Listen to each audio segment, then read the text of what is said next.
This is called to order. Karen, do we have attendance? Yes. We had a recess to close session. Oh, can I get a motion to close session for, sorry. So you need to go to 5, approval of the agenda. Oh, yes. Can I get a motion to approve the agenda? Motion to approve the agenda. Second. All those in Discussion. Is there any discussion on the agenda? Okay. All those in favor? Aye. Opposed? Okay, so moved. Can I get a motion on the consent agenda? I move to approve the consent agenda. Second? Any discussion? All those in favor? Aye. Opposed? Great, so moved. Thank you. Karen, citizens' comments. Do we have anyone in the audience? Okay.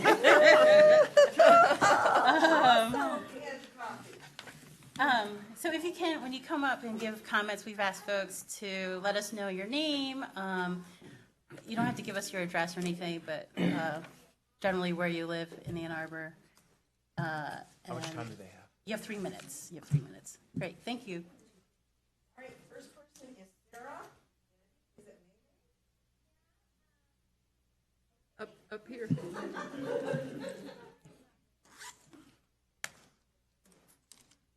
I just wanted to say I'm very thankful for the library and making things fun for adults as well as kids. I really, really appreciate it. And I was just wondering how much money I saved every year by checking materials out of the library. And I started looking on my shelf at home with my library items, and I have about 65 things out right now. I mean, all sorts of things, and I read a lot, and some are reference books, but I kind of did a quick counting of how much they were worth if I had to buy them pre-tax, and it was over $1,000, and then I got nervous and quit counting because I don't want to be responsible for that much, but I would say I save about $200 to $300 a month on reading materials just by using the library, and it means a lot to me, so thank you. And I don't have anything to write with, so Take a picture. there's no paper. Oh, yeah. Do you guys need a pen?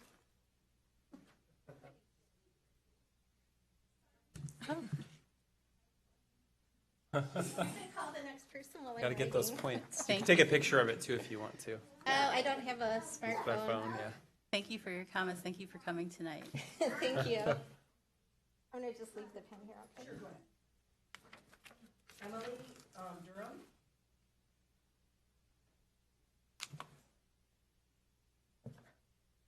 Hi, I'm Emily, and I'm 10 years old. I like the summer game because I love reading, and I love scavenger hunts, and I am also kind of a good detective. I also have a wide range of books and series I love. I also don't travel in the summer too often, so I have plenty of time to read. It also gives me something to do when I'm bored. Thank you for the summer reading program, and thank you for listening to this speech. Thank you. Thank you for doing it. Thank you. Mom doing a picture. Emily? Did you want to get a picture of Emily at the podium? Oh, okay. I have a question. She's like, oh.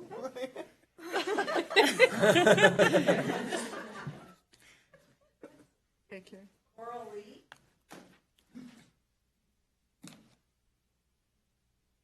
My name is Coral Lee, and I enjoy the library. Libraries are essential for a location. They provide so many benefits, and Ann Arbor is exceptional in the way they provide so many different materials and media in so many different formats, which complements the different learning styles. The summer game has added so many different layers to the benefits of our local library. The badge quests are informational and often mind-stretching. I appreciate the witty comments in the clues.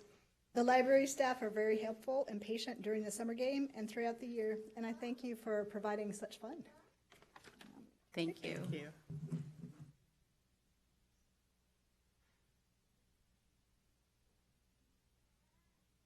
Getting that code. Aaron and Lauren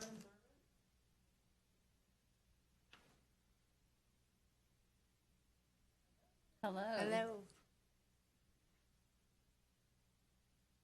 Okay, I'll talk first. We just wanted to say thank you for all the amazing programming and events that you do, and we enjoy them so much. And I think we have some specific requests for more with More events for petting. animals and food.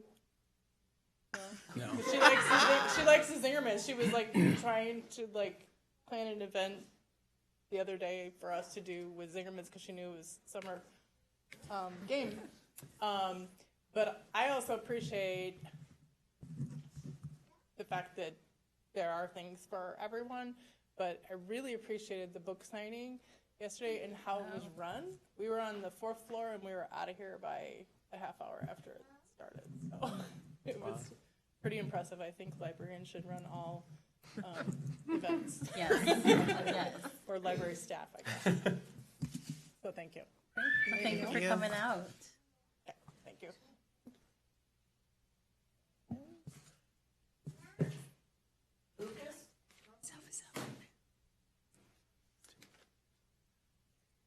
Hello, I'm Lucas and I'm 10 years old. I go to King Elementary. One of the things that I really like about the library is the summer game. It is fun because you can get badges by exploring all around Ann Arbor. Another thing that I like about the library are the fun games you can order for free. I think they have every book in the world. One of the things that I wish they changed are the hours. I wish the library had longer hours because sometimes I have another thing to do. I have another thing to do and I don't have enough time to pick out a new book from the library. I really like the international events that you have and also just the regular events. Thank you for having me. Thank you for coming. That was fantastic. Susan Vaughn. Hi, I'm Susan, and I live over by the Pittsfield branch.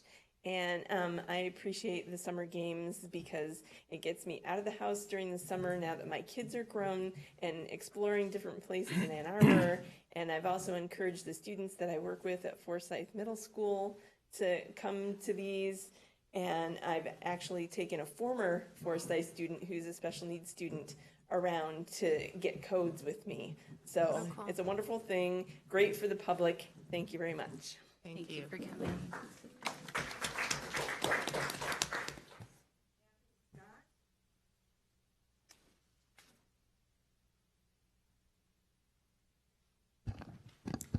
I first wanted to thank you for having the summer game. I do appreciate playing it. My husband and I have especially enjoyed exploring the parks around Ann Arbor with those badges, and kudos to all the staff. But I also wanted to make a comment asking that you please revisit the decision to convert all branches to the subject heading style of cataloging. I would ask that you ask yourselves if the benefits outweigh the disadvantages, which include alienating longtime users. In particular, following the blog that happened about the Mallet's closing when it was said that it was going to be changed, there were a lot of comments there, which I do understand that the staff does read, and I have seen that the staff has responded to, so I do thank you for that. I would also suggest that having an alternative type of cataloging is confusing for the many new people who come to Ann Arbor each year to use the library. So thank you for your consideration. Great, thank you.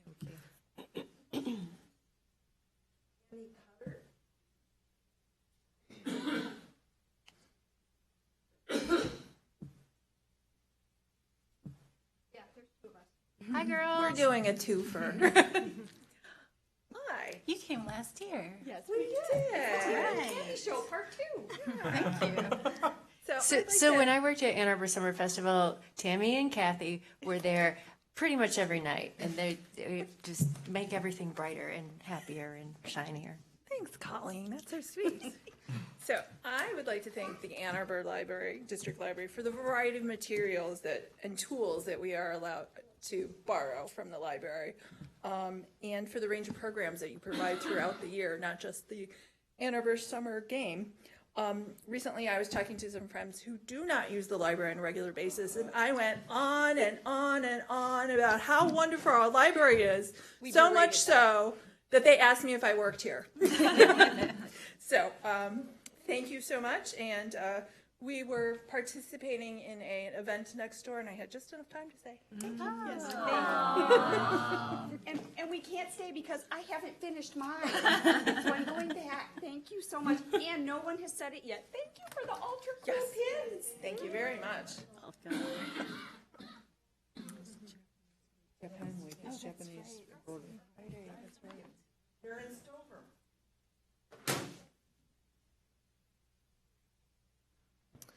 Hi, I'm Karen Stover. I'm a current resident of Pittsfield Township. One of the reasons that I stayed within the Ann Arbor School District is because I wanted to keep my library card. I love the library. I'm moving soon, and I realized I can save thousands of dollars by just paying $150 a year. On that, I'd like to talk about the summer games. I think it's amazing. I can echo everybody in here. I went to a bunch of programs through your Facebook postings of things to random events I would have never attended, like Smell and Tell and hiking, I don't know, activities. So that was great. One thing I would like to say, though, is that for outside residents, I kind of heard through a rumor that you could attend and do the summer games if you weren't a resident. And so I got my boyfriend signed up.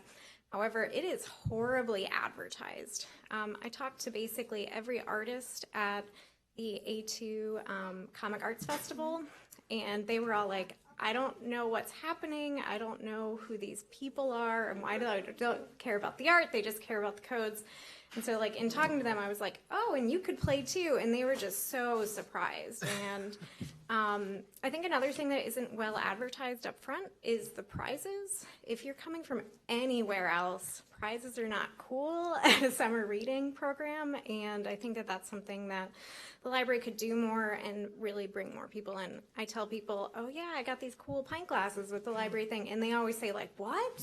That's crazy. And if you've played, you know, but I think even when I did it last year, I had no idea what I was playing for. And like, even just saying, these are some of the things that we might offer, even shirts or anything would be really helpful, I think, toward convincing people to actually participate. Because we know it's happening, but a lot of people don't know why or that it's even worth it. So, thanks. Great, thank you. Enzo.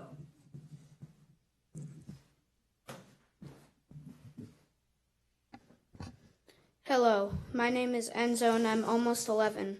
Thanks to AADL for devoting your time to make cool events. Have a good summer. Thank you. You too.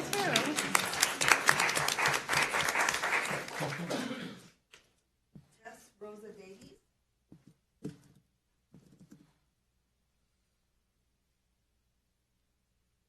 Hi, my name is Tess, and I would just like, I don't have a long message, but I would just like to thank you all for how awesome the summer game is. I really enjoy playing it. I love the staff here is like so nice. I love meeting all the new people. I love, going everywhere.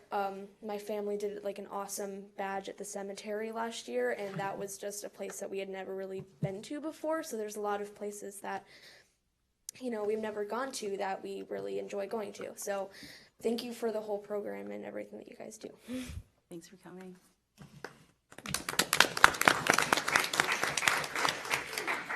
Rachel Kaufman. Okay, so I'm Rachel. I'm 13 and I go to Slauson Middle School. And our family is like longtime library people. We always come to the library, and like from a young age, we always go to like library story time every Tuesday. It was a thing, it was a tradition. And even after we became too old to like enjoy library story time. We still come every Tuesday, and it's our family ritual, and it's the summertime. It's great. And my mom, like most parents, probably like, oh God, I'm cooped up with these kids all summer. What am I gonna do? And so the summer game, it's been awesome for our family. We do all the badges online and in the catalog, and we go to all the different places and events, and it's fills the summer with a lot of more things that we usually wouldn't have. And I found a lot of new things through the summer game, new books, new movies, new places, and new activities that I really ended up doing from all of the things. So basically, same thing everyone's been saying all night. Thank you so much, and cool pins, and yes. So summer game, you guys are doing great. Keep doing a good job. Thank you. Thank you.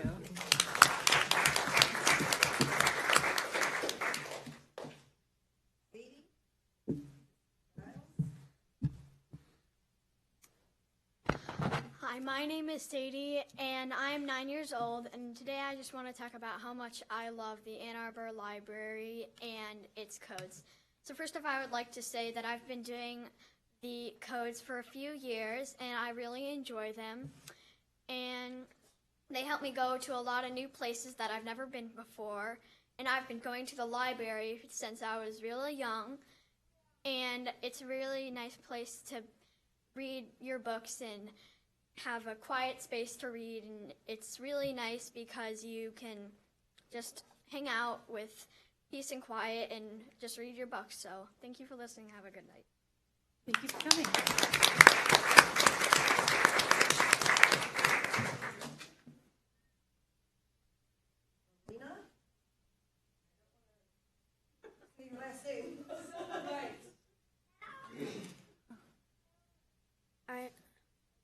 My name is Marina Silbergleit.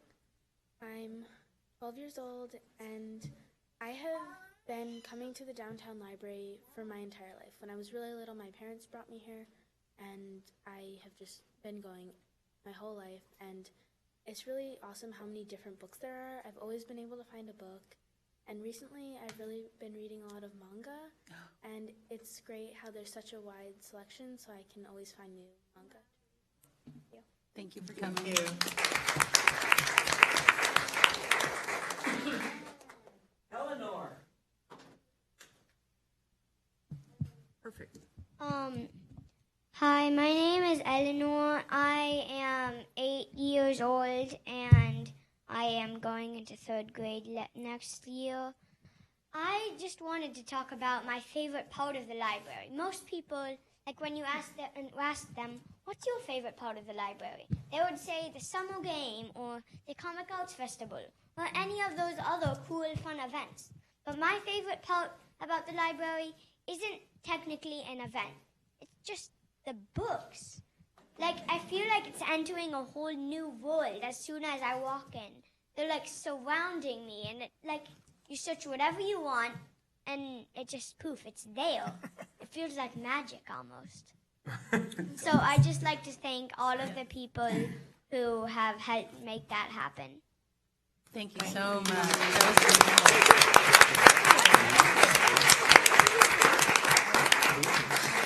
We are a magical library. Thank you. That was lovely. Joshua?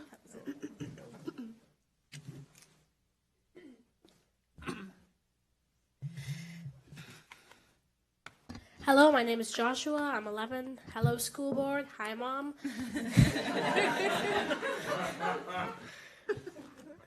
I just wanted to say, last year my previous request was that we get more classical Doctor Who, and thank you, because we did. And I would like to make the same request again this year, because we finished it again. Thank you. Thank you. Thank you, Josh.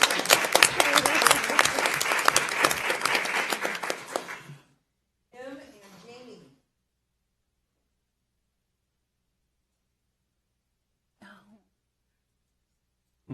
How much he's grown. I'm Kim, and this is Jamie, and I want to say thank you for the summer games, and he said he wanted to say bus. You want to say bus? No. Say hi, No Mama.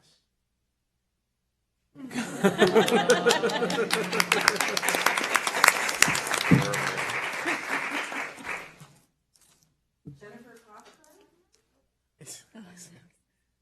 So, yes, these are two of my three children. The third one wouldn't come because it's summer and she's refusing to put clothes on or leave the house. She's in pajamas.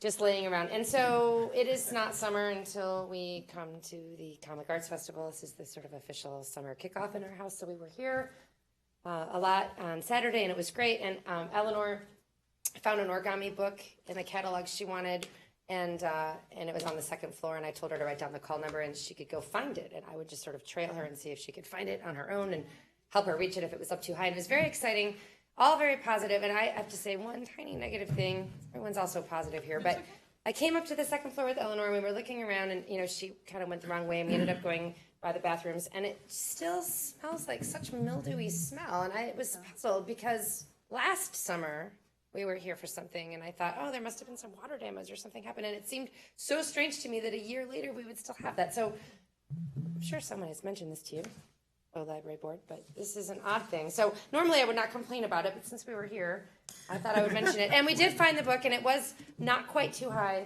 and she's made some origami already for Father's Day out of it. And I mean, it just is really an amazing thing to have so many different things at our fingertips here, and we take great advantage of it. So thank you for all the time you put into being on the board. We appreciate it. Thank you for the feedback. Thank you. Catherine?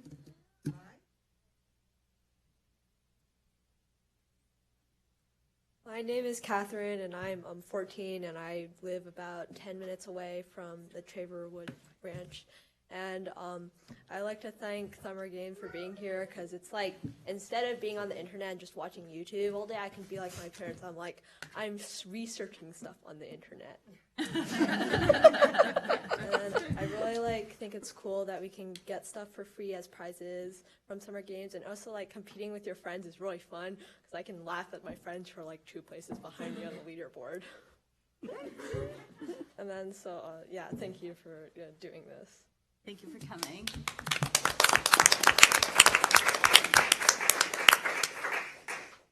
And last, Dave.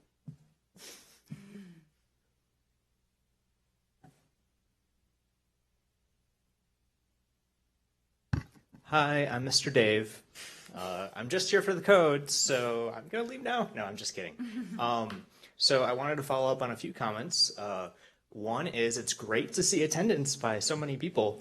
I think in part, maybe it's just because we said there's a code here. Maybe just in part. But also, it's I mentioned a few months ago that the board meeting is now on the online event schedule, so people actually are aware of it. I've still noticed the in-person book schedule does not have it. So it would be cool if that gets advertised there, because not everybody's online. Are these for us? Mm-hmm. Awesome. Another follow-up, A2CAF was awesome. This year, I had a lot of fun. Last year, I had heard privately that the summer game might have interfered with some vendors, and I didn't really ask people this year, but it just seemed less obtrusive. So props there for whomever was involved. I feel like there was something else, but oh, the codes! I might actually play this year, but I probably will only enter 2 codes, this one and another. So You can still have the pin. what? You can still have the pin. Yes. Cool. And get a pin. All right. Thank you. Bye. Thank you. Is there a little boy? Is there anyone else? Come ahead. Come on up.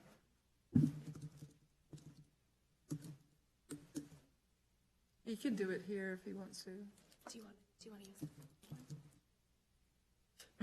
it? Hello? Yep, it's there. It's on. on. Yeah. Okay. Anyway, I really like the summer game. This is Jasper. He's 9. He's a little shy, and he chose. We said we can go home and watch a movie, or you can go to the library board meeting. And he chose to come here to let you know how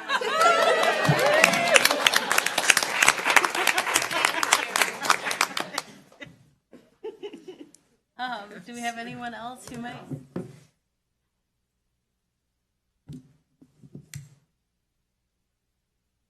Hi, I'm Tom Brown. I'm almost 61 years old. Am I supposed to say my age? Is that right? Mm-hmm. What grade are you in, Tom? He asked what grade you're in. Yeah, I'm sorry. Yeah. I'm so sorry. I actually teach 11th graders, so Awesome. that counts, yeah. My daughter Lat, many of you know Lat, she's at Westgate right now at the Emerging Writers Workshop. She said to say hi to you. Yeah. And I wanted to say that our home library is Mallett's Creek. And the thing that I really liked recently in the last year or so, the option to freeze your holes, that was a really nice thing that we added. So props to Eric down there in the, he told me about that. All right. My favorite clue of all time, it was the one about beans, and it had a mafia theme to it. It said, "Say hello to my lentil friend." I love that one. And I brought some favorite items too. That's the favorite items. Yeah, This is my that was a favorite good one.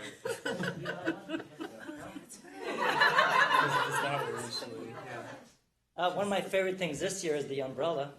I have a magenta umbrella too, a magenta umbrella. I use my hat all the time. I have this bag of holding from the summer games here. I still don't know how to fold this though. Do you guys know how to fold this? Because I just can't. All right, so thank you very much. Have a good summer, everybody.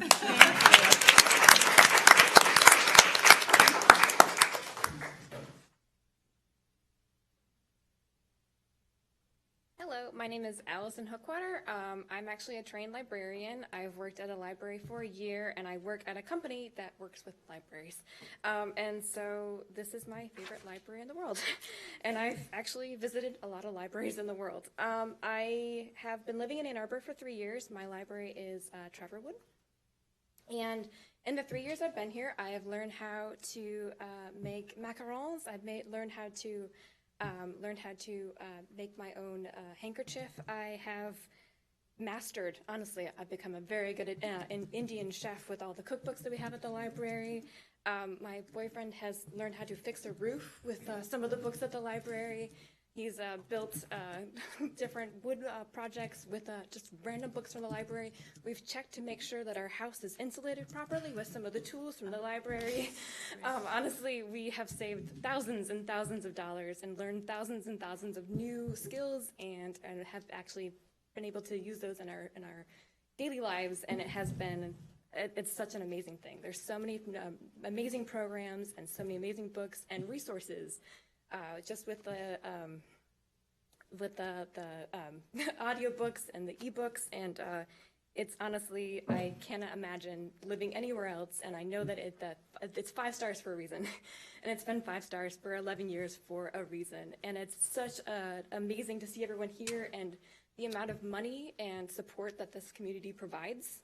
This library is honestly why I want to stay and want to be a part of it. So thank you so much.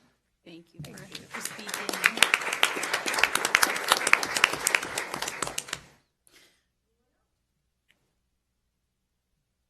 Oh, great. Well, should you want to speak again, we have public comments at the end of the meeting. We won't have additional points, though. So that was just a one-time thing for a meeting. We do have another board meeting next month. If you'd like to say, oh, same code. Okay, thank you for clarifying, Eli. We are not offended if we don't see you next month, but we do appreciate all the comments. I've told kids that I've seen around the library collecting codes that you can come and give any kind of feedback. The board and staff are open to it. You could sing a song, you can recite poetry, you can just say, I'm just here for the code. We're just happy to see your faces, so thank you for coming. With that, we'll continue deliberations. If anyone wants to ease on out, you're welcome to. All right, so moving on with our agenda. We're not offended. We're not offended. We're totally not offended. We're also live streamed on YouTube, so if you want to continue watching, we're on YouTube. So moving on, Josie with financial reports, please. We, as you know, our finance manager is out due to injuries sustained in an automobile accident for a period of time. And so we do have Manor Custarian we have a person from their firm here helping us with our CFO work in the interim. But because of the timing around the accident and this board meeting, we did not produce financials for this evening. What will happen is we will have our May and June financials in the July meeting. At the same time, we will have our budget reconciliation resolution ready at that meeting. So at the end of the year, we must have a balanced budget, so where money has to be moved from one line to another in this line item budget, we'll present that in July. So July will be a pretty financial report heavy meeting. So, Okay. but we're covered in terms of the financial controls aspect of what we do. Our new purchasing clerk began today. Our auditor is meeting with, you all selected Yo & Yo as auditing firm. They meet with us Friday to start talking about what they'll need from us through the summer to start the audit in August. So we're on track and we're covered in that respect. So we're going forward. I apologize for our inability to pull these financials together under these conditions, but we just weren't able to. I think we more than understand, given Bill, and we hope for his quick recovery possible. Yeah, we all do. Any questions for Josie? No? Okay. Moving on, committee reports. Executive committee met prior to our closed session, and we discussed the director's evaluation, reviewed the letter that I'll be reading later on tonight. And that's pretty much it. Yes, it was a quick and lively meeting. Executive committee, and moving on to strategic planning committee. Jamie, do you want to? Sure. We met 3 weeks ago. Yeah. And mostly that meeting was just a summary of the results of the retreat, as well as the interviews that took place with trustees. But we are about to hear from Carrie Sheldon, or actually I think Anika Medeo only, but Carrie is in attendance behind the podium, or was anyway. Oh, there she is. Sorry, Carrie, I was just talking about you. So I think maybe I'll hold off on anything else until then, unless there are questions. For the timing, can you remind us what the timing of the strategic plan is again? I believe we said January 2020. So we're right in there with planned engagements, which I'm sure we'll talk more about with the community. Great, thank you. Anything else? Anyone else? Okay, moving on. Josie with the director's report. Thank you. So as another thing that happened in this week was the director's report came to you this evening in printed form that you have in front of you. The first thing in my report was the Ann Arbor Historic District Commission awarded the library an award for its work in digitizing old news at AADL, which was primarily the Ann Arbor News, but it's also other newspapers that we have acquired over our 10 years doing this work. So I want to recognize by name Andrew McLaren, who is back there on the back row, who is the archives manager, who's been working on this project as a librarian here from the moment we brought it in off the moving truck. And Andrew, with a number of other people over the years, Amy Cantu, Debbie Gallagher, and Eli and others, sort of shaped the focus and the scope of this project and allowed it to grow, but not to grow like Topsy in a way that made it impossible for us to afford it or to manage it with people. And I'm looking at him over the top of the podium, and I just want to say thank you so much for all those years and all that hard work, Andrew. Thank you. And this is a photograph from Memorial Day Parade, May of 1945 in Ann Arbor. And I think, is that Huron? You can see the fire station. That's where City Hall is. Okay. Yeah. It's looking west on Huron. Yeah, that's what I thought. Yep. Oh, so different. And I don't know what service. I see 2 services in uniforms. I'm not, and I was not something I could tell you. So, all right, thank you. The Friends of the Library have made their annual contribution or final contribution to the library in a year lately, and I wanted to acknowledge them. It's $100,000. They fund summer game and prizes and other events for our kids and teens. So the money that the Friends give us is used to support the programming we do here for kids and teens, but it is the money that purchases the prizes that people were talking about for summer game. We do not use tax money for prizes. We have not done that ever, and it's the Friends money that has allowed us to go in that direction. So their money buys the prizes, and that for the writing contest for teens and other things, not only summer game, but all those types of prizes, and some food, although we do use operational funding now for reception food. But for a long time, the Friends did purchase food that was served at the library. So I just want to say, when we think about $100,000 and a gift, this money is a consequence of hundreds of people handling thousands of used books to prepare them for sale in the shop and in the bookshelves around the system to raise this money. It's not a small feat, and I just want to say how much we appreciate them, and I wanted to do it very publicly this evening. So, do that. A2CAF was Saturday and Sunday, and it was amazing. You can see down at the bottom, we had a 2-day attendance of 6,500 people. It was on Saturday, a record downtown door count of 3,872 people. This was amazing, and but while it was very crowded, and there were people there for the game, it was controlled chaos in the right way. And the person who spoke about the signing, that was the comic artist whose signing line went from down here all the way up the stairs to the 4th floor. Wow. And we managed to get that through and down in 45 minutes. And people were able to interact with her. It was amazing. So I knew that was happening, and she's one of those artists that a lot of people wanted to get their material signed, so it was great. So I'm very pleased. I want to thank everybody on the staff who had anything to do with that. It's a collaboration with an outside group, and then we work with them to produce this exhibit, which went with it.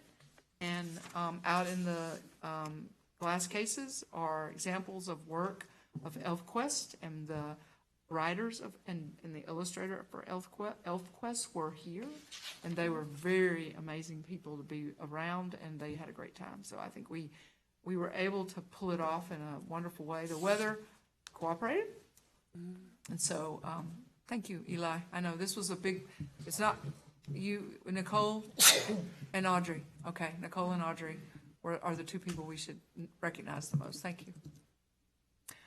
Mounts Creek branch reopened Monday, June 3rd, and after 8 weeks of renovation, which you all know, it's 9,000 visits since it opened, which is a 4% increase over the same period of time last year. So we're seeing that, we're feeling that, and the use of the building in the last few days, it's been pretty astonishing, and the use of the collection. And so for those of us who had something to do with the opening of Mallets to begin with, watching what's happening to the collection fly off the shelves and out the door is reminiscent to when we opened Mallets. It was our first built branch in the history of the people who were at the time present. Some still are. We were hauling picture books to Mallets the day after in our cars and trunks because picture books were just going. And we didn't have enough of material for that collection, so we were hauling picture books around from all over the place. We did not do that this time, but we had a pod in the parking lot, and it was full of big, heavy-duty carts full of new material. And as we had shelves empty, the carts came out of the pod, and I think Lynn's looking at the pod being empty by the end of this week. So that's how fast and how quickly material was moving off the shelves. I'll give you another example. If you looked in the program room that day, you saw lines stacked up of these carts full of material waiting to go out as material moved off the shelf. By the end of the first day, 2/3 of that had cleared out. That's how much material was moving. So it's a wonderful problem to have. A wonderful problem to have. Upcoming events and issues of interest. Japan Week began today, and that is the embroidery program that's next door in the secret lab that people were talking about. That's part of it. That is in partnership with the U of M Center for Japanese Studies. There are a number of events on campus as well as other places in the Detroit area. All are at no charge, and then those that are happening at the library. Summer game. What can I say? Summer games started, that's the billboard that went up today. And it's, if you know where that is, it's down by the Y. Yeah. It's the bridge by the Y. Yeah, down by the Y. And there is a code on it, too. Also, there's a code on it for those of you who are seeking codes. So, the other thing we're doing this year that's new that we've not done before, we have I'm a Summer Game Library Supporter yard signs. And they're going to be available first come, first serve at the desks beginning next week. Yeah, we got half of it came today and the other half didn't. So that's going to happen, and there's a code on the yard sign, but we were really careful to make sure the same code's on every yard sign, so we don't have people creeping in yards. So that will happen, so you'll see those as well. There's going to be so much security video footage of people walking up to. Hopefully people will get it, that it's one code. So the banners went up on Library Lane, and that's got to be Fifth Avenue. Yep, Fifth Avenue. And there are building codes on banners on all the buildings. There are codes on banners out here on Library Lane as well. And then people talking about the parks all over town, so they'll start going up. We've dropped 42 badges since Friday. So 42 badges. So people, there's plenty new to do in this summer game from past years. These are our comments that I wanted to bring to your attention. We'll begin with this 3 scenes from Westgate. This mom writes, rainy day, so we decided to attend the library baby playtime. Perfect decision. Next, we've got a voracious reader who's, quote, double fisting my reading today at the library along with sipping a latte. That's fun. This is a beautiful picture. Our last scene from Westgate for now, it's Book Squad in the Honeycombs. And a newcomer to the downtown library and her little enjoy the kids section. Mama offers her positive thoughts about the library in Japanese, including a remark about how many people are playing the summer game. So she's letting someone know there's this thing, and it's called the summer game. Another family enjoyed the downtown library, and this mom wrote all about parenting and hanging out with her little guy in Russian. One more from West. Thanks to the Westgate AADL and Sweetwaters, I am making the best of an oddly short time between Kid 1's beginning and end of her last day of school. The downtown library was a stop on the A2 Tech Track, hosting 4 conversations with some of Ann Arbor's business community's innovators. And we worked hard to become a stop on the Tech Track. And I want to thank the staff involved in getting that through and done, for getting that done. Who was that, Rich? Thank you very much, Rich, because we have tried and you made it happen, so I really appreciate it. We needed to be on the Tech Track. After Literati Bookstore was overwhelmed with interest for YA author Sarah Jessen's appearance there, they called our events team to help out. Tim Grimes and his staff went right into action, and less than a week later, 222 people saw Miss Dessen speak at the AADL. So thank you, Tim and Emily, and I know Emily was involved in that, and getting that pulled off in such a short period of time. And Literati was so grateful. They are able to bring some really great people into town, but their space is not large enough for the crowds, and ours is. They were in the 4th floor auditorium, so we were really pleased about that. And we received this wonderful message and adorable photo from a mom raving about the light table we have available for checkout in our tools collection. We love AADL for so many reasons. Most recently, we learned that the library has a light table that we can check out. Oh, the endless exploration and joy. We are so grateful. Not to be outdone, these next two slides celebrate 3 of the 50-odd new guitars, basses, and ukuleles patrons are raving about. So new guitars, ukuleles, and basses, not new items for circulation, but new in the tools collection, in addition to the old guitars, basses, and ukuleles, I want to point out. I can't believe I can borrow this at my library. And a few tweets from this past weekend's A2CAF featuring artists Portia Johnson and Ben Hotke, plus more than 60 artists tabling in our artist alley. So you can see those.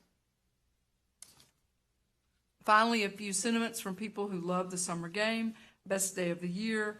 Forget about Memorial Day or the end of the school year. This right here is what officially kicks off summer. So, thank you. I also included in this director's report, because you haven't seen it, you won't know, we do something in the library called service alerts. And it's when a person comes up to a public desk and says something to the staff that's positive, critical, or negative, and the staff reflect that comment back directly into a service alert, which is an email that we get. So we see it, I see it almost immediately. And so I included in this director's report a selection of service alerts, and I've not done that before, but I thought they were, this time were so relevant to the Westgate, to Mallets Creek's opening, and the responses regarding the categorization, where you could see some of the comments that are very much in favor of it and very appreciative of it, and some that are not. So it's both. And I wanted you to be able to see what we see and hear what we hear too, as well. So thank you. Lucy, with Westgate having the same organization as Mallets Creek right now, have we, now that we're 3 years in, has there been similar concerns about how that library is organized? I think when Westgate opened, we did hear the same concerns, but the most of the feedback is positive. Most of what we hear is this is working, I get it, I now can find what I'm looking for. There's one of the comments in here is from a kindergarten teacher who likes coming into the category system and getting exactly what he's looking for by going to the category. And he's able to do that, and he was very clear about why. He's able to send students' families there, and he can explain where they're going to find what they're looking for. Trucks, dinosaurs, science books for the space or something. It's all done that way. The Mallets Creek response has been surprisingly positive.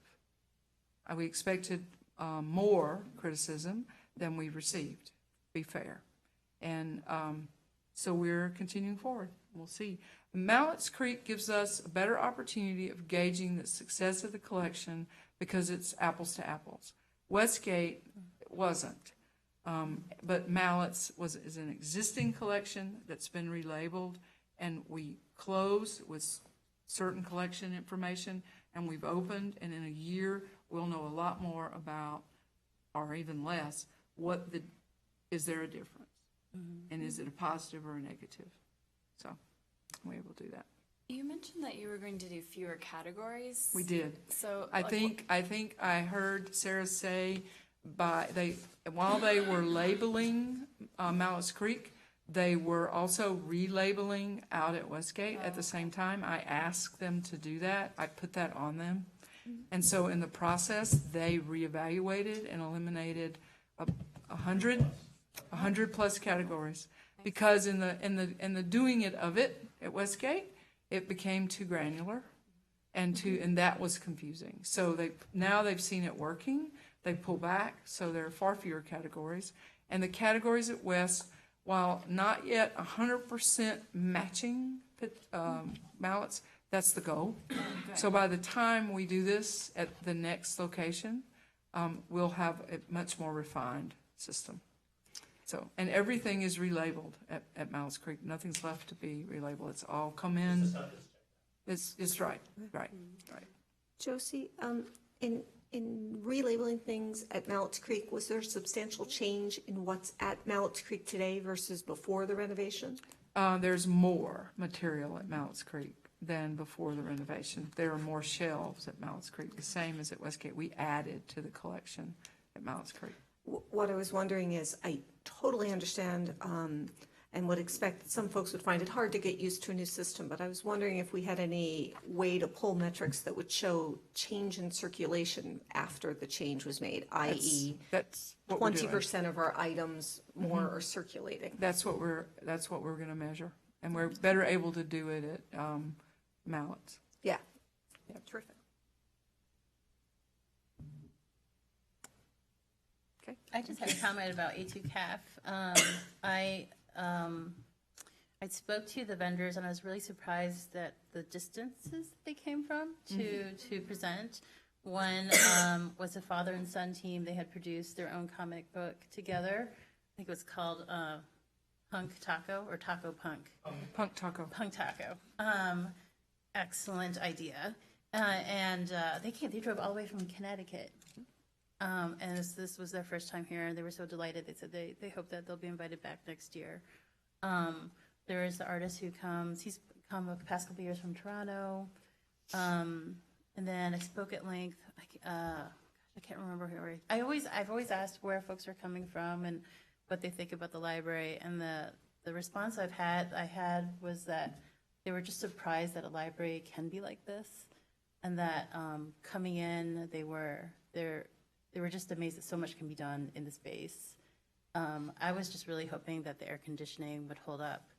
I was a little worried. It was pretty crowded. And it was also good to see young artists. So there was, I think, a fourth or fifth grader who's here, Chloe, and her friend. And not only did she make the comics, but she also made the table covering and had sewed it with a mascot that you could. It was amazing. Her display was thought out. Her books were thought out. She had her mom was holding the cash. It was a family endeavor. It was really impressive. And the last thing was that I just wanted to share. I thought this was really funny. Was that my daughter had to get on a plane to Korea with her father the day that A2CAF started, and then we made the mistake of telling her that she'd be missing A2CAF. And she was very disappointed, and she was wondering if it was a really good decision to send her to this amazing trip or come to the library instead. She got on the plane. But I'll say this too. There's a privilege in the vantage point that I have at these events. I stand at the front door, usually with Eli, and welcome people and answer their questions. And there are always those people who come in the library that day who are not coming for the A2CAF, who don't even know what's happening until they get here. And they're like, what's going on? And you can see they have a inquiring look and a happy look because it's a buzz, and it's a fun buzz. And then when we talk about it and we show them, almost everyone, they're coming in here for some other reason, and they're going to go and do that, whatever that is. But almost all of them divert, and they make the circuit through where the tables are set up, and they come back out and they walk up to us and say, "This is amazing. That was incredible." And one gentleman was talking to me about, he laughed and he said, "Well, comics of my day," and he started naming off these comics of his day.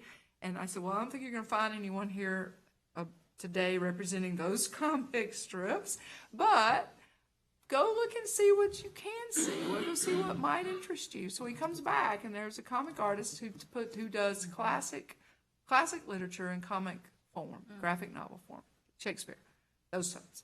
He was so excited about that because he was going to be able to read Shakespeare in a graphic novel form, and he had not expected that when he walked into the library, and so he was thrilled.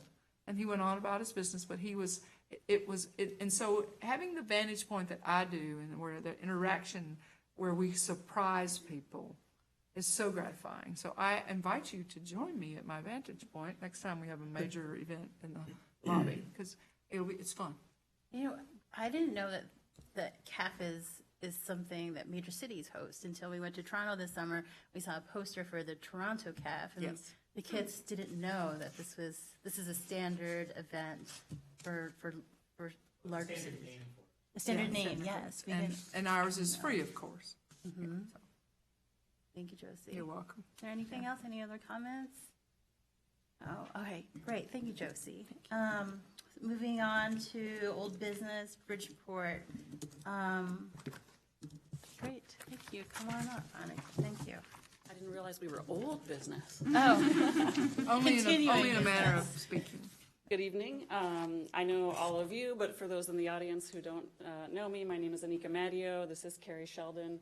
We're here from Bridgeport Consulting, and it's our honor to again be supporting the Ann Arbor District Library strategic planning process. I was inspired listening to everyone talk about summer games and A2CAF. I have an 8-year-old who has really struggled to learn to read and has been in remedial reading, and she's coming along. She grabbed that book by Raina, Smile. Oh, yeah. And she had finished it by the time the evening was over. It was just amazing. So thank you for that. Let me start by recapping where we are in the strategic planning process, and then we'll move into our discussion for tonight. So we started meeting a month or two ago with the strategic planning committee. So that's Lynn, Jamie, Victoria, Josie, and Eli. And then, as you know, we came through and interviewed all of the trustees to get your early thoughts on directions for the strategic plan, important implications, considerations. We held a trustees retreat in May. Many of the staff attended that retreat. We discussed progress under the current strategic plan, the purpose of this next plan, because every strategic plan is different, what we know about the patron experience, and we did some collective future visioning around the library 20 years from now, so kind of casting ourselves a little ways out into the future. Earlier today, we met with the staff managers, and we shared the same document that we're going to be discussing tonight and got their feedback. And just to bookend the timeline, as you mentioned, Jamie, the intent is to have the strategic plan done by January of 2020. So the purpose of tonight's discussion is to reflect back to you what did we hear in the interviews, high-level themes, share the emerging focal areas that are starting to percolate from these discussions. So we're still pretty early in the process, but we're starting to hear some common themes from you, so we want to relay those back and get your feedback on these early directions, and then just briefly discuss where the project will go from here. So I believe you received on Thursday by email the emerging focal areas document, but I have a handout. Do you all have those paper, or does anyone need one? I don't know if they made it into your packet. Okay. No, we have to then. We have paper. Oh, that's right. As long as it's just right here, I'll take it. I want that too. Did I put it up?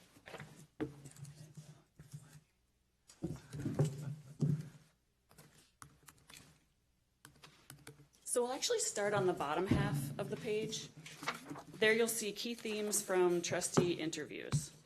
So the strongest signal we heard, and this is because we asked you specifically, what do you want this strategic plan to do? But we heard a strong signal that this plan will serve a different purpose than the previous plan. And really, we had a discussion about how every plan is of its time. And that plans can range from a high-level strategic plan that has priorities, maybe a few goals, some values. It can go all the way on the other end to almost a detailed implementation plan. Your previous strategic plan was a little further along that direction and served that purpose. But you've made it clear that this time around you'd like a plan that is more on the side of a higher level, less detailed plan that really focuses on how you make decisions rather than specifically what you'll be doing. And a piece of that, and I've shared this I think with many of the staff already, but maybe some are in the room who haven't heard it, is that you have a high level of trust for the leadership of the library as well as the staff who implement all these amazing programs every day. So you've made it clear that you're not interested in dictating to them how they implement, but rather to think about what's going to help make this incredible library carry on into the future and maintain its strength, and where can you even push the boundaries even further on what you're doing. Another thing we heard from pretty much everyone is we got to talk about the downtown library. We know something needs to be done with this downtown library, but we're not quite sure what. And part of that is because we don't have all the information that we need to understand feasibility, what are the options, what are the financial options and implications. So we heard that loud and clear. And lastly, many of you expressed interest in sort of laying down clearly the institutional values that make this library what it is, the values that you would like to carry on into the future, and in particular have an impact on issues such as social equity and public access as Ann Arbor continues to grow and by many accounts become less affordable and accessible for people. So with that, do you have any questions or comments on what we heard you say in the pre-interviews before we move on to the themes that are at the top of the page? Probably doesn't come as a surprise. There was a lot of cohesion among you on these topics. Okay, so let's shift to the emerging focal areas that are at the top of the document. The first, I'll just cover these briefly so people in the audience know what the content is, and then I'll ask you whether they resonate with you, what feedback, comments you have, okay? And I'll stop talking. So the first is Build for the Future. This covers assessing the feasibility and desirability of all potential funding mechanisms for the downtown library, narrow the field, and build consensus or cohesion around a common direction. The second is Other Facilities Development, and that is to explore the parameters of potential new facilities development, including whether there's a purpose or need, timing, cost, value proposition. The third is institutional values. Like I said, articulating a clear set of values to serve as guideposts for your decision-making to ensure the continued success of the library. The second focal area is currently called Improve Equity and Access. That includes developing a high-level vision for diversity, equity, and inclusion, developing specific strategies to identify underserved populations and improve equity of access, and undertaking intentional planning around how to advance DEI through institutional partnerships, such as with public schools or other libraries. So again, these are early thoughts, draft thoughts that have been percolating, and we'd like to turn it over to you to tell us, what do you think? Does it resonate with you? What additional comments do you have? Don't be shy.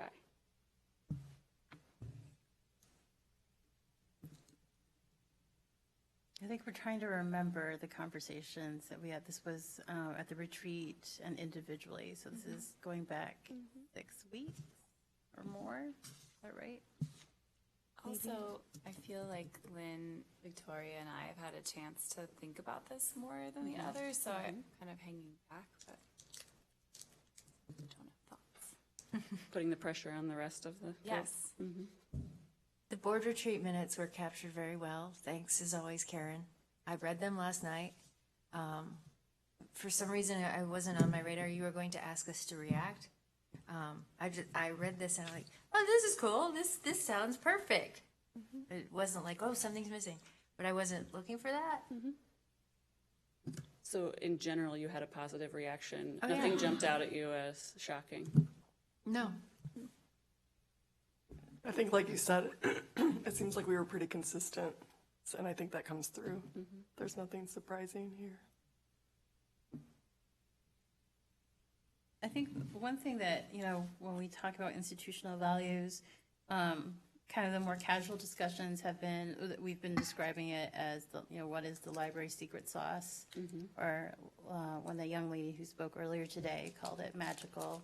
There's just something here that makes things happen that staff have captured in a really unique way. And having that be part of, building for the future, and being part of that future kind of vision is pretty vital. I put that like at the top, if I had my way, the institutional values. But folks can feel differently. If you wanted to take that point, I think you could write it stronger. We could, I mean, because it is secret sauce, it is magic, it is the thing that we don't want to lose and why we're here. Any other thoughts? I guess when we talked the last time, you know, looking at this and kind of thinking about whether it reflected our own thoughts and opinions, I think the thing that, you know, given our incredible trust and pride in the staff, like, I was very curious how the conversation would go with them, because, like, I think, like, if they don't agree with this, then we need to, like, talk again, right? I think, like, that is the piece of information that I really am curious about and looking forward to seeing. You set me up perfectly because I have a few notes I could share with you. Yeah, that would be awesome. Great. Yeah. Okay. So yes, we had this conversation earlier today with the management team. There were no objections to the high-level draft that is proposed. Like you said, Colleen, no one said, like, objection, I think this is terrible. What some people pointed out, some of the staff said, oh yes, we're waiting for the downtown library to be figured out, and until then, we'll keep moving things around, and we'll keep making it work. And, you know, it's a testament to the staff that all the work that goes into making this flexible space work, so that those of us who come to the library, we don't even think about it. But really, there's a lot of labor that goes into that, and it's making something that doesn't quite work. And so, yeah, they're excited to hear that this is on the on the no conversation pressure, agenda. guys. I know. That's I'm right. just laughing because I feel like, oh, right, that is our responsibility, right? They keep doing such a good job, though, of you know, covering up the inconvenience that it is to move all these things around all the time. A couple of specific ideas came up when we were discussing improving equity and access. One of them was making the library more welcoming, and what does it mean to feel welcome is different to different people. There were ideas around specific populations that could be focused on. One is youth who are expelled or dropped out of high school. Another that came up was issues around computer literacy. And we raised a question that I would like to raise for you all as well. You know, we are considering stakeholder engagement, what stakeholder engagement might look like in this process. And so we asked the staff, do you have specific questions that you would like to ask the public or portions of the public? And what we discussed was talking with agency partners about clients' unmet needs that might overlap with the library's mission or services. So is there access to some resource that the library could help provide? And so that was a suggestion, not just the broader public, but specifically with agencies that serve vulnerable populations. Reactions or reflections to that's a little bit of what we heard earlier today. When we talk, I'm sorry, Jim. When we talked back in February, I think we talked about broad staff representation within the strategic plan. Do we have that? Is it more broad than the managers? As of right now, no, but we have months to go. Okay. I think similar to the public engagement, if we, have a particular purpose and question that we would like to bring to the staff, then that'd be great. I was just gonna. I'm again reflecting on the staff's ability to obscure the problem that is this building, and I do not think it serves our purposes for actually solving the problem. Even though I continue to appreciate and be dazzled by the ability of the staff to so tactfully make a lobbytorium, and like I say, we don't have a lobbytorium, we have a lobby. And I say that because every day, that I end up having a conversation with someone about why it is that we keep thinking about downtown and what should happen or be here. Everyone says how amazing it is and how everything is so great and all the thousands of people that came through last week. And I just wonder through the process could actually start to develop a sense of like the amount of time and resources that are being actually diverted to maximizing the potential of this building that are not being used to provide other kinds of core services. Just a slightly different way of framing it. I'm looking for a way to start talking about how this building isn't actually serving us in the way that we want it to, and it's an incredible hardship on the staff too. I'm also really happy, also just reacting to this feedback, to hear that there's openness in the staff to thinking about some real target populations and thinking about stakeholder engagement as a way to potentially get into that conversation, but also looking out to community social services and agencies to be really thinking about how there might be some overlapping agenda on our part and that of the agencies. I really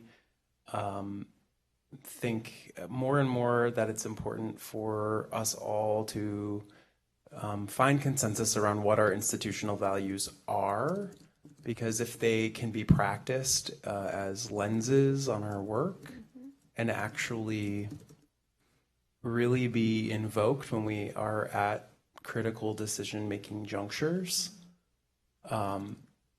that will help us be a better institution and have more integrity when it comes to walking the walk that we talk.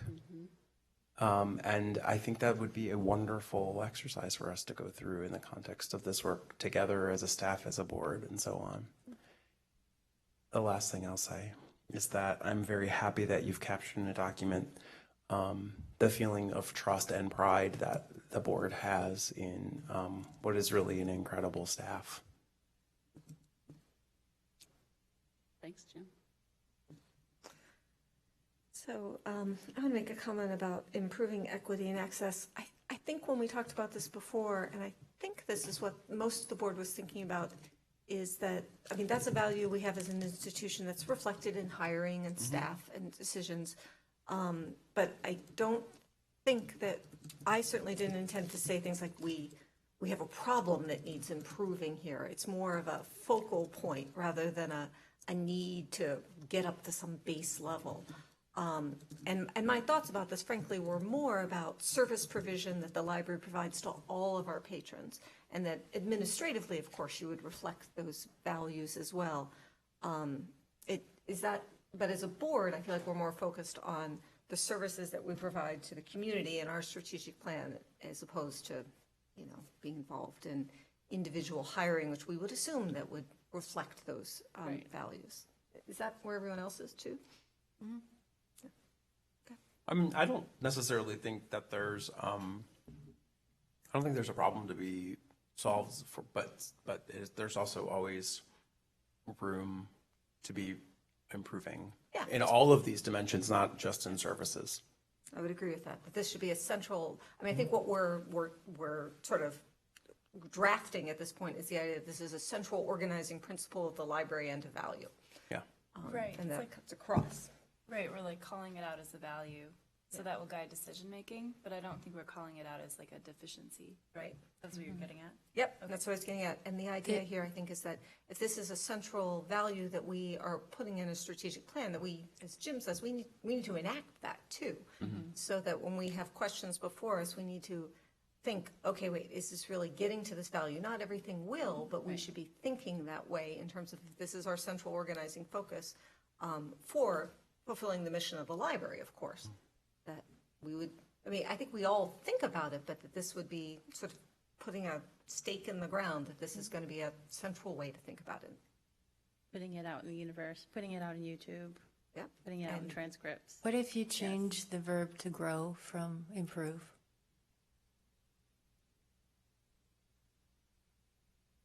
Yeah, because I know what you mean by that. Yeah. It sounds like there is a problem and there's not. It's simply a matter of this is an important critical piece of something that we want to do because it's about service to the community. Yeah, and I also think it's a challenge for our community currently, and that's one of the reasons that we that it makes sense in it. I mean, not that no library board, I would expect, would ever say that they were going to fulfill the mission without this, but this is why it's important now. So it's interesting to see what so in the past couple of years, when we've talked about the downtown library in reference to the past strategic plan, we've referenced it as 3.3. It'd be really amazing if it continues as like 3.3B. I don't know how we're going to organize this. But I like, there's like I'm hoping for new life around this. And because it's new life away from the pages of the old strategic plan and into the hands of staff. And then staff informing us as to what they see, what they know, and how they know the community. We'll have, I think, a better,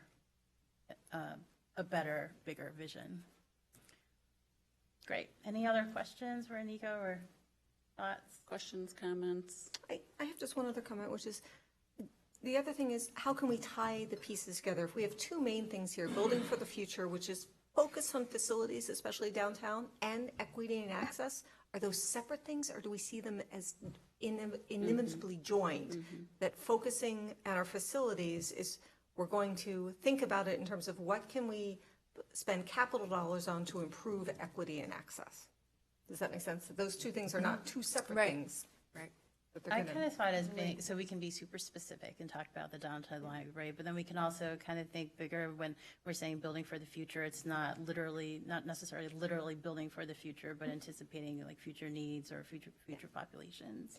Yeah, but I think what I was also trying to say is,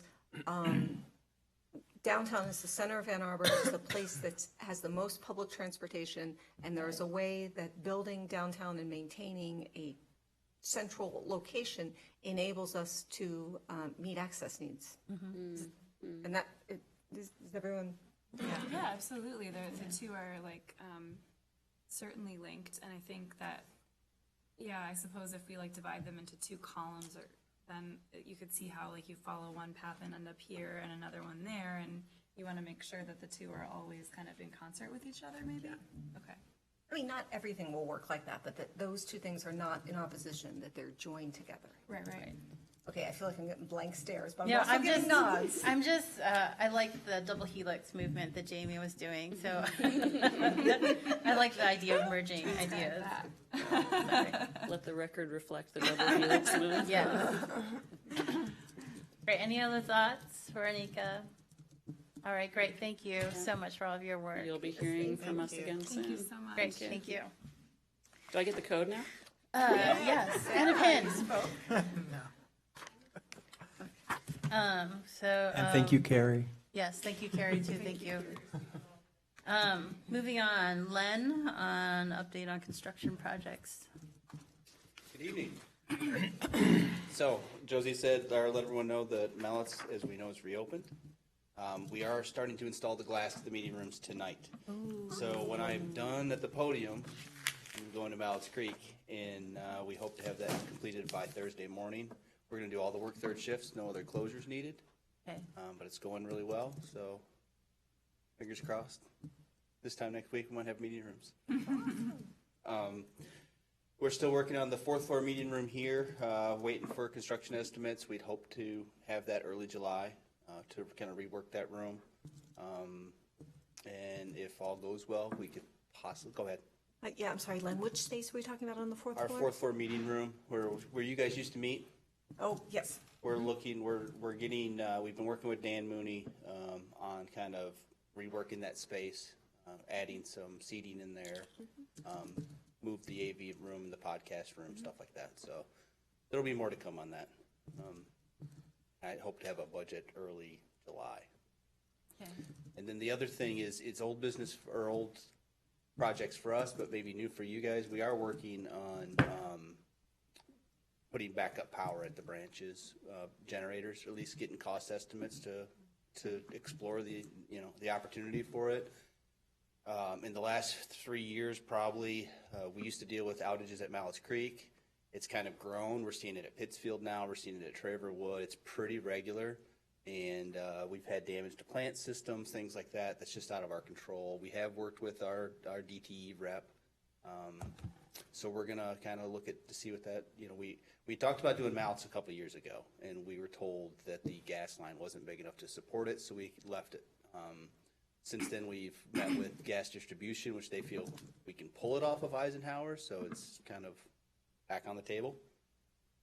So again, hopefully August we can have some preliminary numbers to see if that's something we want to do. But it's definitely, I think last week we had 3 outages. Oh my gosh. And it's not the inconvenience, although that's a problem.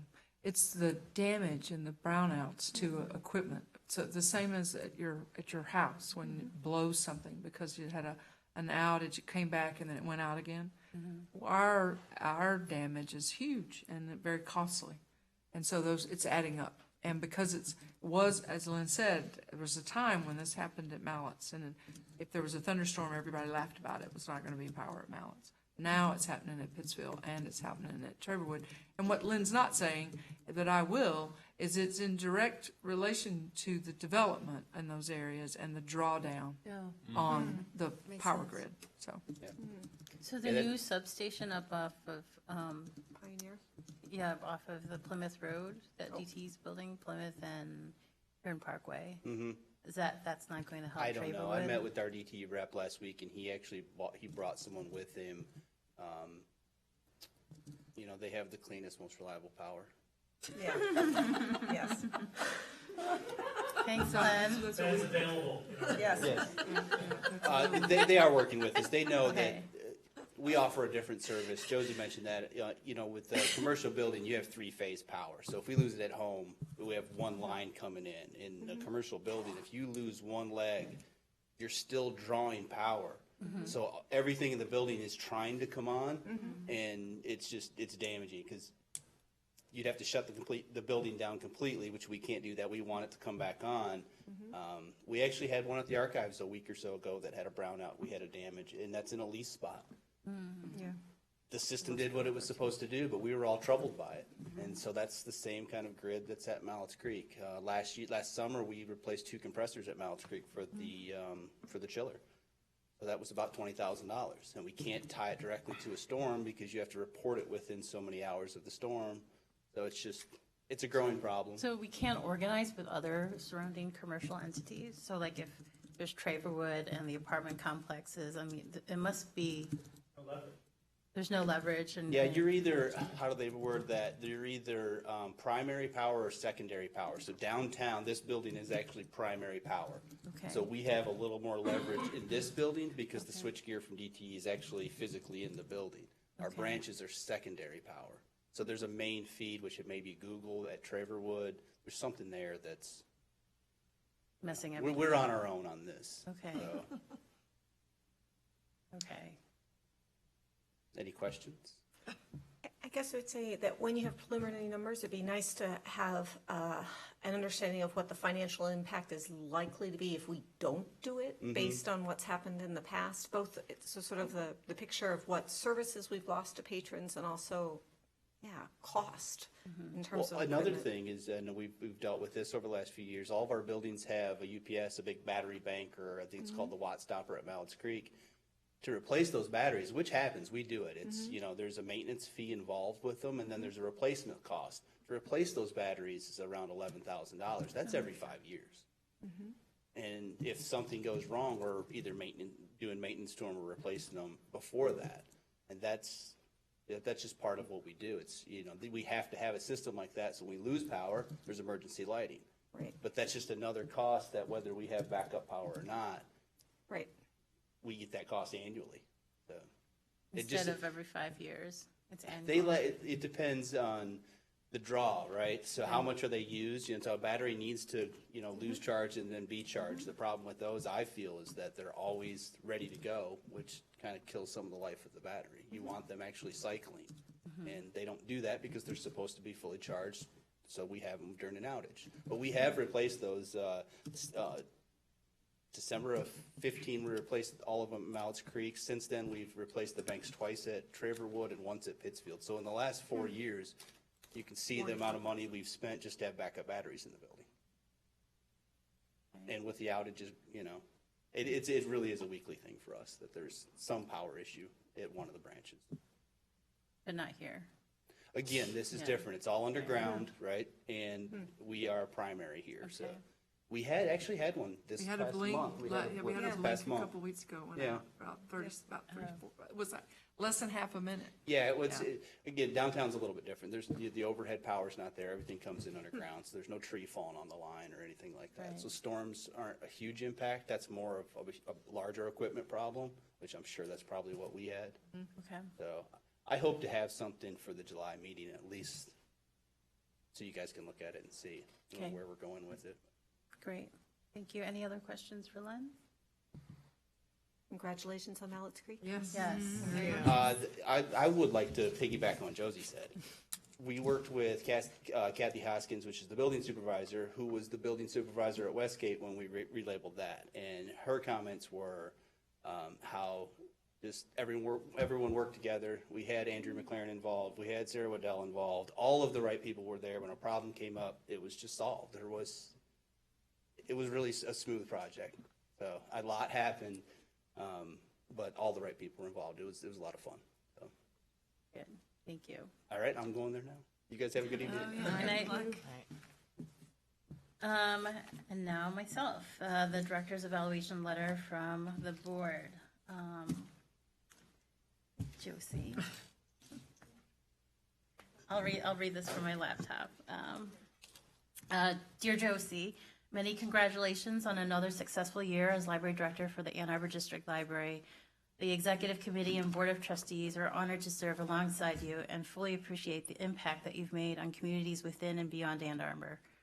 The AADL continues to set the standard in public library programming, community outreach, while challenging itself to do more for more people. The library system that we experience today reflects the cumulative efforts that you and the AADL staff have made over many years by opening our doors wider, building new doors, and looking to the horizon for the challenges and wonders ahead. We are all lucky for it. In this past year, you have continued to fully integrate a new website into operations without unannounced or significant downtimes. This is an incredible feat and often a struggle in the private sector, much less in the public sector. The website's launch and transition using an open source system showcase strong leadership given its impact in collections management to communications. Patron expectations and questions were quickly addressed with facts and good humor without excuses. The process of introducing something new, informing the community, and bringing them along may be routine for the AADL, but that is not the case for many entities. We strongly believe that this is possible because you and AADL staff have developed keen and empathetic insight into various communities. There is trust and proof of trust in the work produced. Projects are not task lists, but opportunities to engage groups such as the blind community via the Visions Conference to seniors in broad multi-generational programs. Thank you for expanding efforts to meet community members' needs with respect and imagination. Beyond these notable projects, your performance was reviewed by the Executive Committee and Board of Trustees in respect to all 2018 programs and our strategic plan. You've met all strategic plan goals, many ahead of schedule, with an eye to what the AADL system will be like in the short and long term. As we work towards developing the next strategic plan over the course of the next 6 months, trustees would like a more expansive view of the AADL's role as the city's convener, host, and incubator. Our EPIC MRA survey indicated extremely high patron satisfaction. Our status as a 5-star library for the 11th year in a row demonstrates respect as a national library leader. The trustees believe it is time to develop our own ambitious goals, especially in diversity, equity, and inclusion, with staff programs and community outreach. We look forward to your proposals on specific and strategic efforts, informed by staff experiences and expertise. The trustees eagerly anticipate next year's review process to be just as informative and as exciting as this year's process. Finally, I would like to highlight your success in negotiating a long-term 5-year agreement with our unions, while also streamlining organizational structure by creating 2 departments and eliminating another. You have prioritized a culture of generosity so that we can retain our greatest assets, our AADL staff. Your skills also demonstrates a keen sense of our financial condition, so that with these contracts, we can better plan for future budgets and projects. Thank you for definitely navigating this work in a transparent and fair manner. Again, congratulations to another year full of accomplishments and reflection. The trustees and I remain steadfast supporters in your efforts. We look forward to serving our community with you by our side. Thank you very much. Thank you.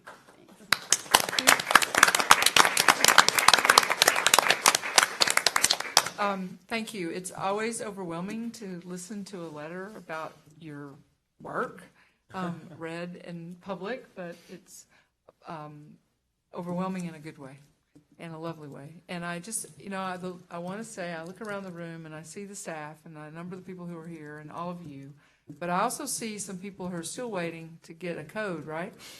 You're going to, that's exactly. And so here's what I want to say about that.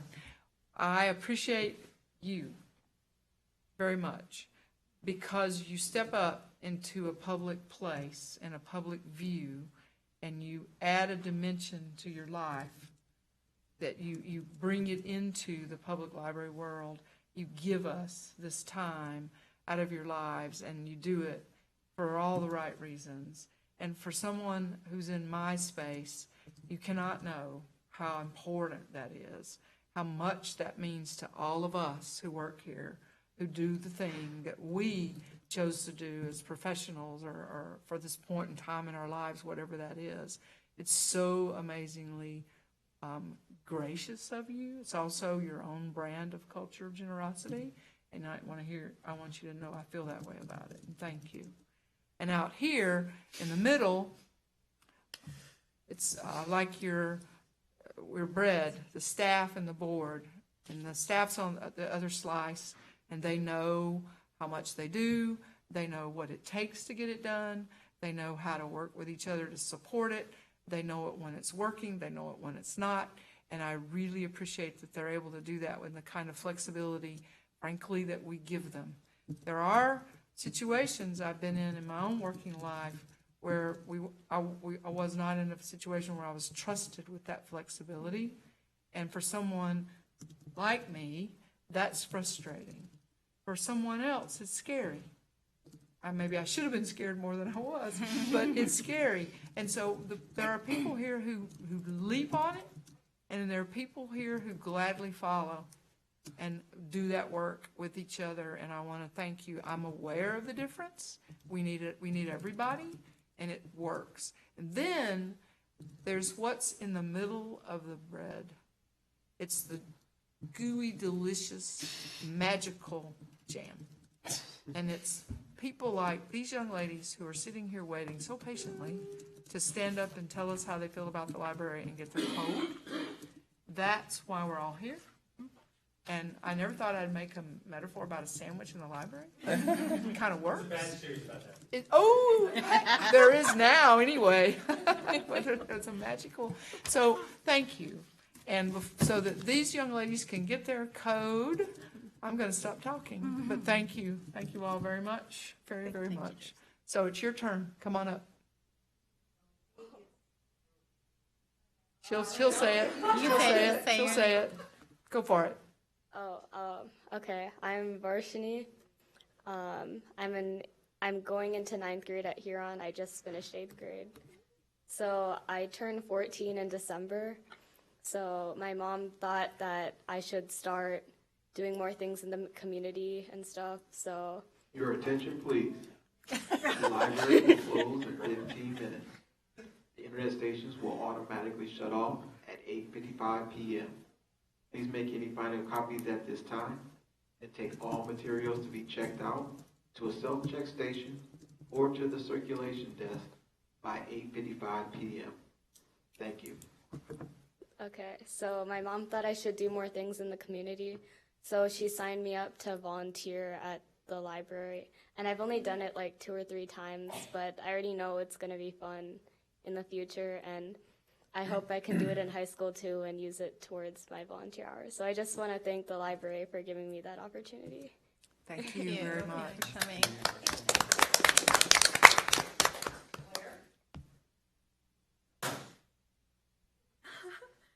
Okay, so my name is Claire. I'm going into 9th grade and I'm actually moving out of state, which is actually like really sad for me because ever since I was really young, I've been playing the summer game. It's like honestly the only like fun thing I do during the summer.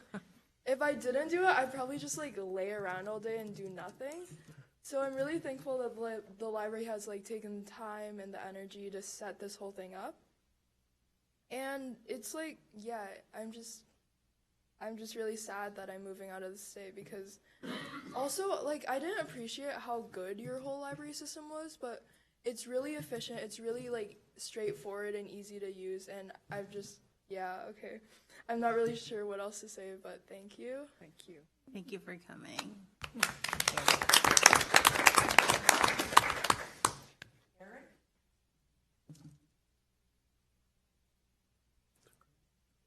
I don't know how you follow that, but I'm not in 8th grade. I moved out to Ann Arbor 2 years ago from Berkeley, Michigan, and I want to say that I tried to use the library system there quite a bit. I live in the Traverwood area now, and we use that a lot. And the thing that we and my family appreciate so much about Ann Arbor is the hours that the library keeps, being able to go when it's convenient for my family, being able to go after dinner if need be. Like, kids have a different schedule than most mainstream libraries do. So that to me has been probably the best thing about moving to Ann Arbor, has been the ability to take my kids out for low-cost fun indoors when it's raining like heck every day of the week lately. So I really appreciate having it available. And the summer game has been good too, because it's made me explore a little more of the city and get to know a little more of the city and get outside, which is a little tough. Thank you. Thank you.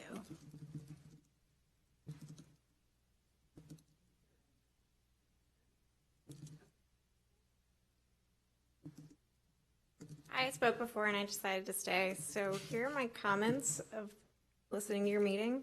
It was great. I think that for your next meeting where you have people for the summer games come, you should have something like Josie's director's update. There was a bunch of summer game information in it that I would have never learned, and I think it would be like a insider sort of thing.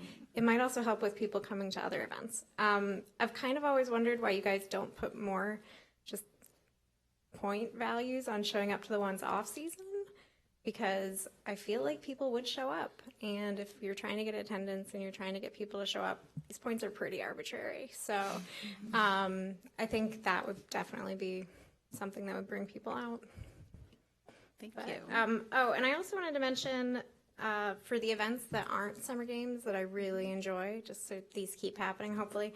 I love the Splatoon events that are going on. I know Splatoon is kind of not the most favorite game, and Smash is way more of a cultural phenomena, but there's a big Smash community in the area, and people drive from all over to come to this one in particular. We've talked about potentially trying, we got the information, we're just bad at planning, but there's things to unlock on that game that just require people to show up and play, and so having open play for those games would be a fun event, I think, and might help for some of the events, because it's just, and you guys have like subscriptions to it, so it's kind of going to waste if you're not doing that. The other thing I really love going to and plan my evenings around are the live events for Nerd Night. Yeah. Those are great. They're always wonderful. It doesn't matter if it's not the speakers that we showed up to see. It's always a great time, and I've gotten friends to go to that. Another thing that I love from the library is all the art. People are so surprised when I tell them about it. The library that I came from also had art checkouts, so I was less surprised by it, but it's definitely something that I love. I really, really wish that there was more on display at other branches, even if it was a couple pieces, because I seem to always be returning to another branch, and then I have nothing to fill that with. I would love for some of them to have duplicates that are super popular, because some of the hold lists are really, really, really long. And specifically, I would love more dinosaur paintings. They also need to be recategorized to say dinosaurs somewhere in the metadata because they are so hard to search for. You Do have we to know have the a lot of dinosaur paintings? Is this a genre that we? Well, they're from like 1918, so they're actually real old school. But they're classy pieces of art that. And I know people who have worked here, and they said like, "Oh yeah, I always loved when people check those out," but they always have holds on them. Okay. And but yeah, so thanks. Thank you for the feedback. I love the idea, Josie, of moving the director's report up for these special meetings, but I had a question about whether or not we were allowed to rearrange citizens' comments per the format. Your citizens' comments, and the agenda is the board president's purview. Yeah. So if you wanted director's comments in front of the public comments, you could do that. Yeah, You just can't not have public comments. Right. I kind of love that idea potentially as like a way to inform, to More give a little more information. Yeah. I do, but we did have a The lot flavor. of little kids, so Yeah. so we might have to. But they have parents. Well, we also could display it and not talk about it. It could be running the slideshow. I mean, you're not going to have a summer game code at the podium every month either, so. Is there anybody else who wants to present and get the code? Or, oh yeah, or the pen.